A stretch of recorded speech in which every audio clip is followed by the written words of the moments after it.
So, hello everybody. Today we're talking about Gran Torino, movie of Clint Eastwood, which I already seen when I was younger, but I didn't appreciate at the time.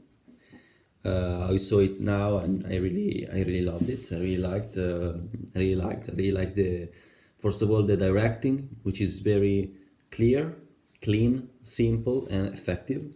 So clearly there is no virtuosism or anything that could, let's say, distract the public. Also, given probably the age of Clint Eastwood. So I think when we get older, we also get wiser. So let's say that the way of directing of Clint Eastwood is wise. That's the way I would define it. So we're talking about an old man, kind of old, let's say, that is living alone. He doesn't have a very good relationship with the family. He's very rude, and he's living like with this old mentality man, and he's a classic man that in USA lived the war and so felt and lived very terrible and horrible moments, and he's keeping all these phantoms, these ghosts inside. What changes his life is the new neighbors, so people from monk people, which at the beginning clearly they are not very pleasant for him. So he doesn't like anything that's changed. That doesn't like any change in his life. He doesn't like anything different from his routine. But clearly, he's not an happy man. So in the end, we can understand that all these negative things that are happening for him at the beginning. So these new neighbors, actually, they're becoming the salvation to his soul. So we are not talking about just get happier in life. The movie is really deep. We are really talking about salvation. The movie speaks a lot about life and death.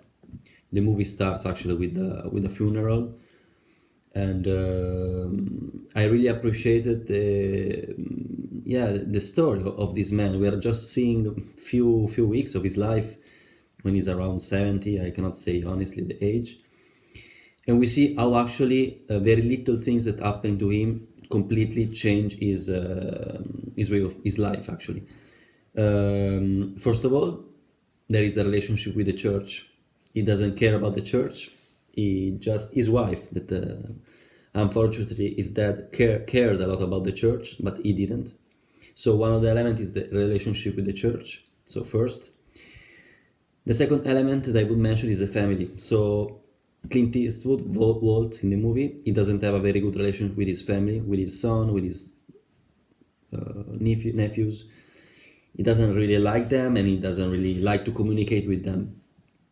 Although they try to help him, but also we see that they are not really trying to help him. They're also trying to sell his house, get some money advantage. So that clearly created some frictions in the past, probably. But we are not talking about only the family of Walt. Let's say the natural family. We are talking about a new family that Walt might find with his neighbors. The neighbors from this society, they are a minority. They are clearly a very big group. They are a big family. They eat all together. There is an atmosphere that probably Walt never felt in his life. And so this is the second element. So the first one is the church. The second one is the family. The third element, I would mention just these two. The third element is a bit general, is life itself. So, and satisfaction in life. So Walt is clearly rude, and he's behaving very badly with others because he's not happy. He's a sort of, something that you can learn from it. If when someone is treating people bad, is because he himself is not happy. So actually, I don't want to talk more about this third concept about life, because it's something that is very personal. I think very personal, and I think everybody can learn something different based on his own experience from this movie. So I want to say that this movie, although there are very few things that happen, actually, not so many, it's very slow, but it's very deep. It goes very deep if you are able to get it. And the slowness of the movie actually is not at all a defect. Actually, it has a very good rhythm, although it's slow. You can have the rhythm also if you are slow.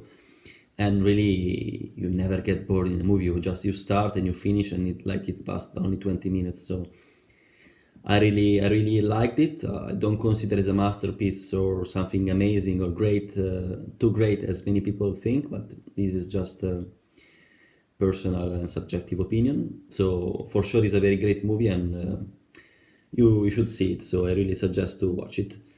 I also wanted to mention that I downloaded an application that is called Letterboxd.